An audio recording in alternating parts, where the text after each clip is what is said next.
Staccato handguns are trusted and approved by over 900 elite law enforcement agencies, including 65 SWAT teams. When it comes to accuracy and reliability, the choice is easy with Staccato.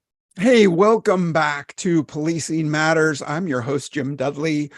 Well, be sure and check out our YouTubes. You can actually see the people that we're talking to on the podcast, and they are interesting people. Today, I've got a great guest for you.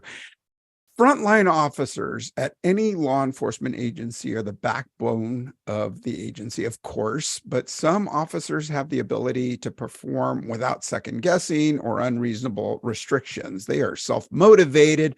They do a great job without having someone look over their shoulder. Great leaders give those officers a degree of confidence and autonomy.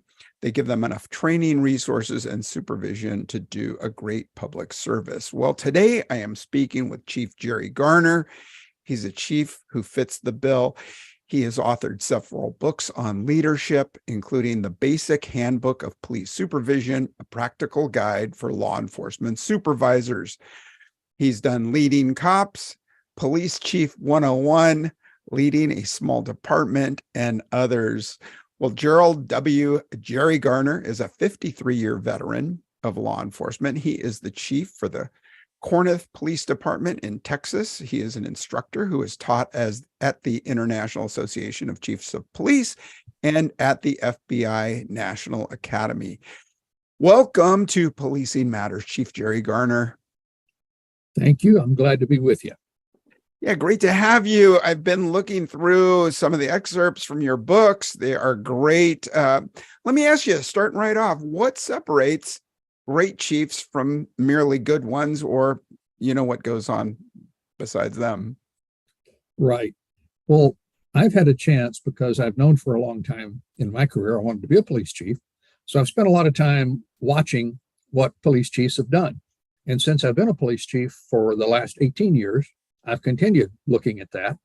And I think some things, particularly a couple of them, become particularly clear. For one thing, I think the successful chiefs, and this may sound corny, but I found it to be true, serve as excellent role models for their people. And it gets down to, you can't expect your people to be doing something that you're not doing yourself. I think other than being the excellent role model, which I think is probably number one, it's the willingness to get out there and visit, listen to, talk to people. And by people, I mean both your employees, as far as what's on their minds, and the people in the community. To me, from what I've seen, being a successful police chief, you're not going to be able to go into a sandbag mentality, fort up, and not talk to people. You've got to be getting out there, hearing what the concerns are, whether it's your people or whether it's somebody in the community. You've got to be a people person. And maybe your style is to be an extrovert. And that's mine. I'd rather go home and read a book or watch television, but you can't afford to do that when you're a police chief. You've got to be out there talking to people, and more important than the talking, listening to people. I think those are the two really big ones. Yeah, absolutely. 100% with you there. And you get feedback from officers under your command, sometimes directly, sometimes through the telegraph. What is the most common complaint from line level officers about command?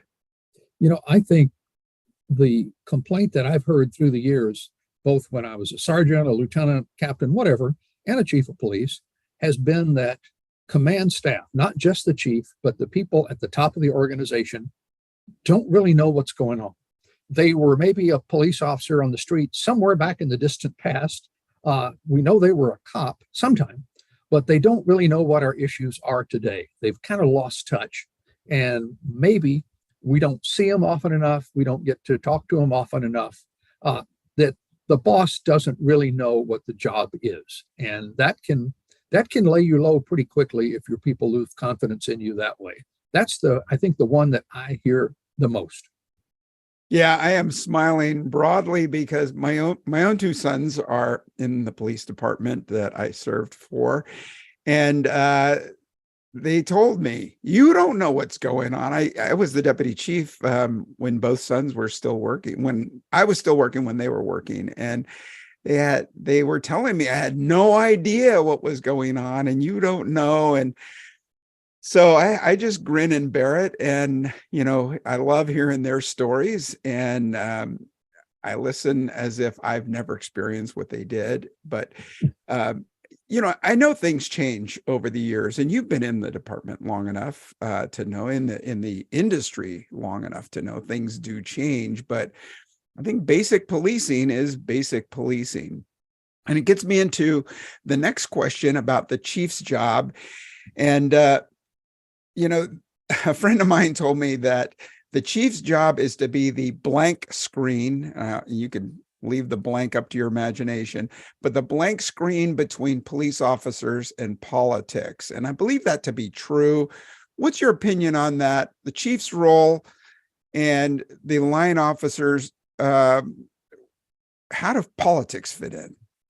And I think part of that explanation, certainly of being the screen from some of the stuff so that the officers don't have to deal with it, is true. And one of the things that I've kind of pointed out to my cops sometimes, I think sometimes an officer thinks anytime somebody complains about anything, there's an investigation and I get asked to write memorandums or be interviewed or whatever it might be. And I don't think they realize that not just the chief, but some of the command staff level people screen out a lot of those things that never get to the officer. We're able to give the caller or the person who comes in mad, here's what the officer did and why he did it. And the officer never even hears about it. And I think our cops don't necessarily always realize that goes on. But the other piece of it, what our cops, I think, refer to a lot of the time as the political piece, you have to understand the politics of the area that you're working in, that city or that county, without becoming a politician yourself. And I know that sounds kind of, again, strange, but you have to know what the political lay of the land is. And I know your cops sometimes, and I did this as a young cop. Well, what does the chief do exactly? I know he goes out and drinks a lot of coffee with people, and he sometimes has lunch with them, and he goes to the Civic Club or the Chamber of Commerce, but I'm not really sure what he does. And that's not the screen part of the job. That is the, here's what we do, and here's why we do it. And by the way, here's what we need from you part of the job, where you go out and you associate with the town board or city council members or the mayor or the town manager, and you hit the civic clubs, the Optimists or the Rotary or whoever it might be, and talk about, because people love to talk about police work. They really do. Well, here's some of the challenges of the job. Here's what some of my people are going through. And by the way, you have some really great people working for you. And that's a point, I think, that all of your people expect you to be able to do, is when people meet you in the restaurant or wherever and say, hey, chief, you're doing a great job. The right response always, hey, well, thank you, but it's my people that are doing a great job. I've got some good people. You can be very proud of them. I'm proud of them. Your officers probably don't know that you do that a lot, but that's one of the things that you have to do. And as you're talking about how you handle the situations that officers run into, how the cops do these things, you also get into your message. And here's what we could use to do even a better job. And so are you lobbying for your cops? Yeah, to an extent you can. We need more people, or we need more cars, or we need more money, or whatever it might be. We need a canine program because we don't have one, or whatever. You do that on a daily basis. So that is politicking, for want of a better term, but it's politicking for good, for letting people know what your folks are going through, what they need, and to hit that drum all the time. For many of us, it's constantly beating the drum about, we're in competition with every other police agency in the state for the best people. If we're not paying at that level, if we're not taking care of our people, we're not going to be able to compete. So you're beating that drum all the time among the others that you also have to be letting people know about. Mm-hmm. Yeah, great words of wisdom there. Politics is huge. We've seen the impact since COVID. Nobody ever thought that police would be enforcing laws about public health issues and masking and gathering and all of that. You've been around 53 years, so you know something about politics. And as a chief, it's a tough balancing act, isn't it? Between doing what's right for your agency and for your people, and somewhat mitigating to the politicians so that you can keep your job as well. We saw a lot of chiefs either leave or get forced out in 2020, 2021. What's the secret there? Well, and again, it may sound corny and it may sound oversimplified, but you're much less likely to get yourself into a bind where you don't have your job anymore if, and this gets back to that role model thing again, you're doing the right thing. And what I'm talking about here is if you as a chief are out doing what I call, and I use this speech whether I'm talking to officers, sergeants, or I'm talking to a bunch of chiefs, don't do stupid. If you're out doing things that can come back to bite you, if you're doing unethical things, if you're doing improper things, that makes it much easier for a politician, some community leader, somebody to come to you and say, hey, there's something I want you to do for me, because that person knows that you haven't been exactly on the straight and narrow yourself. It makes it much easier for him or her to approach you and ask you to do something that you know is unethical, that you know is improper. So I think if you're following the rules yourself, if you're doing the things you're supposed to be doing, not cheating, not following one set of rules for you and having another set for your officers, if you're doing the right thing, you're not vulnerable. You're not giving people ammunition to shoot you down with and lose your job over. Now, there are things, and I think all of us that have been in this business a while know this, it's kind of like things can happen that your boss is going to decide, hey, I have to show I'm doing something here. It's kind of like the NFL coach that his team is losing. They've been losing a lot.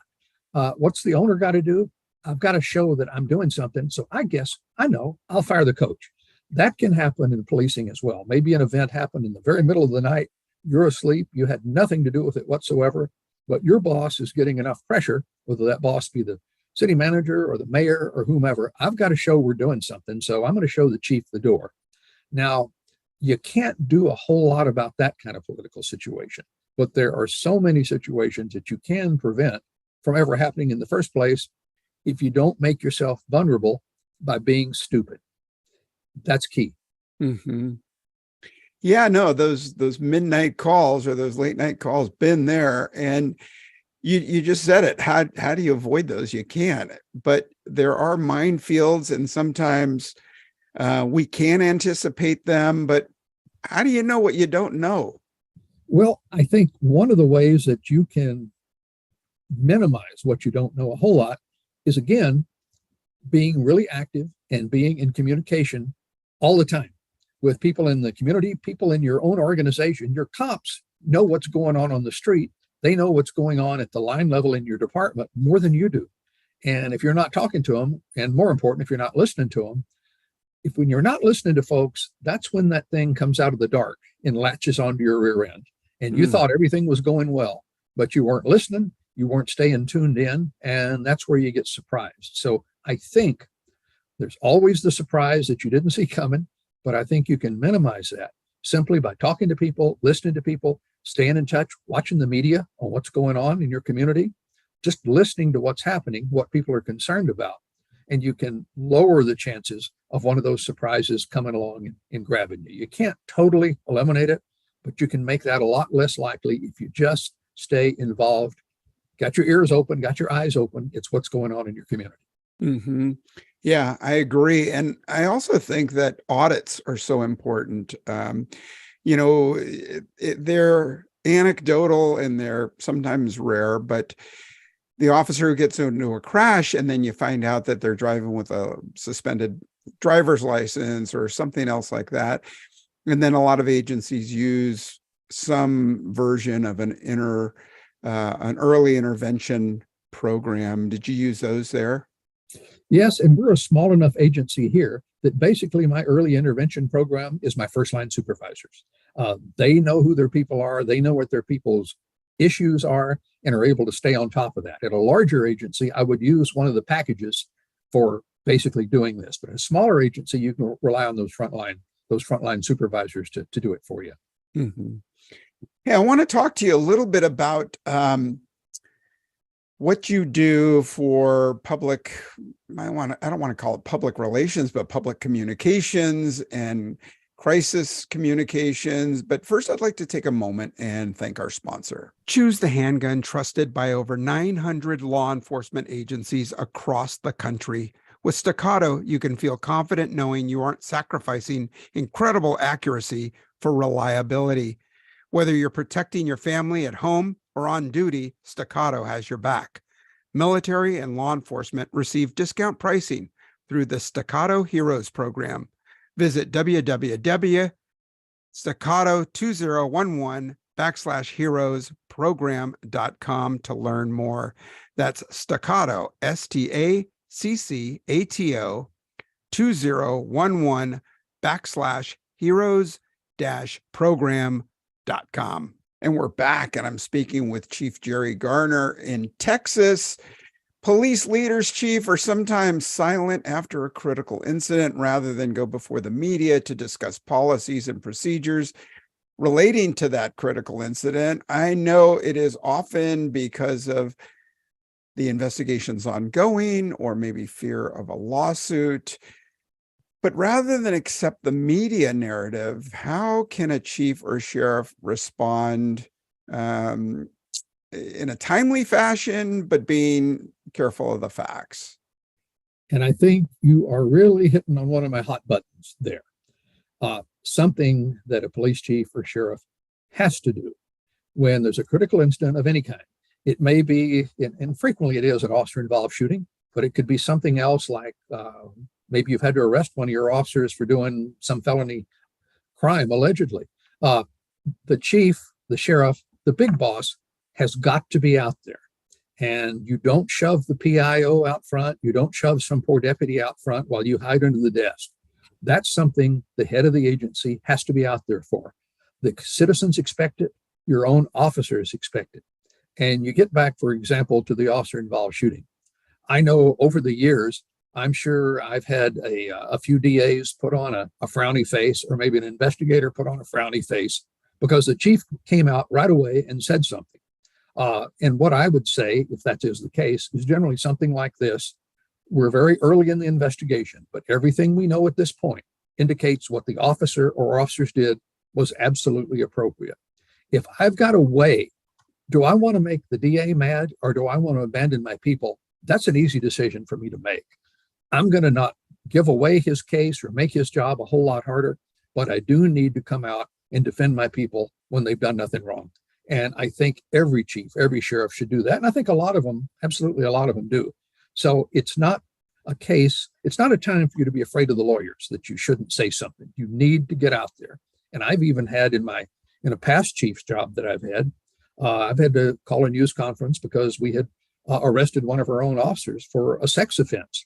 And at the news conference, I told the reporters that had gathered there that, I really enjoy coming and talking to you when I get to talk about a big bust that we made or something good that's going on in the department. But today, sadly, I have to tell you about something else, an arrest that we had to make. And I think they kind of appreciated that lead in to the news conference that we did.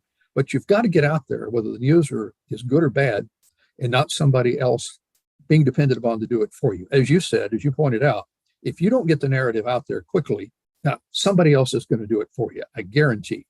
And particularly today with the social media, I was listening to a media relations expert talking a while back, and she was telling us that, if you've waited more than an hour after a critical incident, you're already way behind the curve because somebody has already put their version of events out there. They may even have some video to go with it. So if you don't get out there quickly, you're already having to play catch up. So you can't wait with doing this. And today, you have to, as you well know, Jim, use the social media to get that word out there. It may be a while before the TV people or the radio folks will carry that story, but social media is going to be on top of it right away. So you've got to use that medium to let people know what's happening, what you know so far, and be ready to start answering questions that way. But you can't be silent. The short version, you can't be silent when something like that happens. You can't hunker down and wait for it to blow over. Sure. Yeah. And I think we're still suffering the effects of some of those false narratives. You talk about an hour. I mean, we're living 2, 3, 5 years after some of these events where, I think law enforcement officers seeing the news or seeing the first reports, they understand inside baseball. They understand what the reality is about use of force or whatever else. but nobody gets it out there. And so the narrative starts and then we live with it. So that's great advice within, the hour concept. Jim, what I have found is even with all the cop shows and movies, et cetera, are out there, which we could comment on right now, both of us, there is still a huge lack of knowledge, lack of information about what cops do and why they do it. So particularly now, when there's been, including some justified criticism directed at us, we've got to get out there with telling people, hey, we're the good guys. That are there a few knuckleheads in our business, just like there are in every business? Yeah, there are. But 99.9% of us are good people doing what we should be doing. And we need to let people know that. So I think one of our jobs right now is to get out there in whatever venue we can to tell people who we are, what kind of folks we have, and what we're doing. We can't be silent and let the bad guys drive the message. Absolutely. Hey, some of your books spotlight the role of the small department chief's roles and responsibilities. How is that approach different from, say, a large agency or a larger agency? We know that 75% of America's law enforcement agencies are under 20 officers. So I think you've got a lion's share of readers out there eager to look at these books. It's we have chiefs of smaller agencies. I think we face virtually all of the challenges that the big city chiefs face, with some additional ones thrown in. And I think probably the big ones there are a lack of resources. And that can be people resources, it can be money resources. I know, for example, having served as a chief in a city of over 100,000 people, I had all the special units. I had a bomb squad, I had canines, I had a drug task force, SWAT, etc. And then retiring from there, deciding I wanted to come back into police work again at a smaller department, instead of being the guy who was loaning all these special units to smaller departments, now I am the smaller department having to go hat in hand and ask for these things. And it's okay, it's doable, because one of the first things that you're going to do if you're coming into a department as a small agency chief, you're going to, and you know this, Jim, you're going to go out and meet all the players. You're going to meet the sheriff, you're going to meet the other departments around you, particularly the bigger departments, so that when you need something, they know who you are. They know that, gee, you don't have a tail or horns or anything like that. You're a good guy. And I've never had somebody turn me down for some resource that I needed. So you've got to make those relationships if you're a smaller department chief. Obviously, the other challenge we run into resource-wise is simply being able to get and then hold good people. Most of us can't pay what the bigger departments can. So you've got to look for something else, whether it be the equipment we issue you, the crime level we issue you, that you have to deal with. You're not running call to call all night long. You have some time to do police work. You're not overloaded. It's lower pressure here. You need to sell your department, even though you can't pay the high salary. There are some things that'll make you want to work for us. So you have to spend more time investing in that. So I think, getting the resources, whether it's money, people, the special equipment or special units, those are all challenges maybe that we face that maybe the big city chief doesn't maybe face to the extent that we do. Yeah, I get that. We've been talking to several smaller agency chiefs, and they're saying the same thing. It's the lack of resources, lack of personnel, and clearly when we have attrition in the ranks, it's especially hard at a smaller agency. Things like the Brady List, where a larger agency can absorb somebody, put them in a record room or property room. Not so much at a smaller agency. I hear you.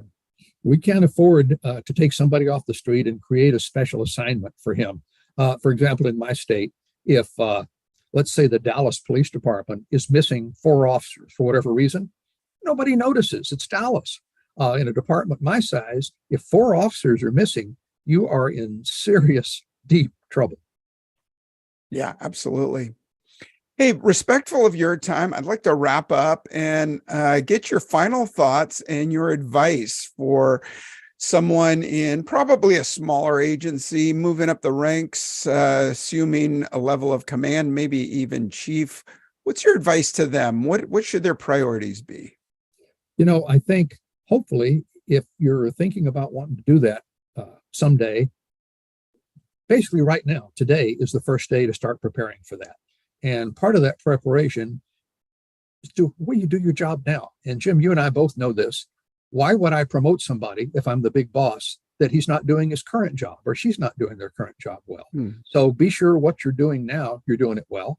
If you do get to the position where it looks like you're going to have the opportunity to become the police chief in that department, you need to have a lot of information first. Now, if you're coming up from within, you already have an advantage over the guy or the gal that's coming in from outside, because hopefully, if you've been there a while, you know what the strengths of the agency are. You know the people there, that this guy is strong in this person isn't quite as strong. You know who the players are, and that's going to help you, I think, because you're going to need to do some promotions. You're going to need to put some people in some places if you're the new chief. You can't have too much information. And one of the pieces of information you're going to want to know, and I know, again, Jim, you know this, is why am I being offered this job? And by the way, what happened to the last chief? Well, if he retired with cake, that's good. If he retired without cake, maybe that's not so good. So why was he shown the door? And what is the situation ethically, legally? What's going on in that city, that town? Is this place somewhere I want to be chief? And occasionally it'll happen that, somebody who's maybe being tapped for the chief or might be, looks at the situation and says, I'm not so sure I want to be chief here. I don't like the way things are looking, the way they do business. Maybe I want to stay at the level I'm at, or maybe I want to start shopping outside for a chief's job. So what's going on? Why does your hopefully new boss want you in this position? And what kind of chief does he want you to be? Does he want you to be a status quo chief? Does he want you to be a change agent? Things are going along pretty well, so I want you to be a status quo chief. Or they're not going so well. I want you to fix things. I want you to change things. You need to know what it is you're expected to do. Because if, let's say, things are going well and you decide I'm going to come in as a change agent and start turning things upside down, you're going to run into problems right away. So listening, watching, finding out as much as you possibly can about what's going on in that jurisdiction, in that department, are probably the first things you can do if you think you're focusing on being a police chief in that organization. Know as much as you can, do your current job well, and not to keep repeating this too much, but it's true. Don't do stupid. That is great advice. Can't go wrong with that one. Model the behavior and don't do stupid. Chief, you hit me with a new one there, retiring with cake or retiring without cake. I learned that from a fire chief, and I think it's very, very descriptive of how people leave an agency sometimes. Yeah, no, the visual was clear. I thought of all the great people who left my organization with cake. And for the record, I had a cake. And yeah, and then you remember, wow, what happened to that guy? And, they just slipped off silently into the night. So, hey, I think our listeners will benefit from taking a look at your books, Police Chief 101 and some of the others that you've written. We've got you down in show notes. I think all your books are available on Amazon, and we'll post a link as well. Thanks for being on the show. Appreciate it. It's been my pleasure, Jim. Thank you very much.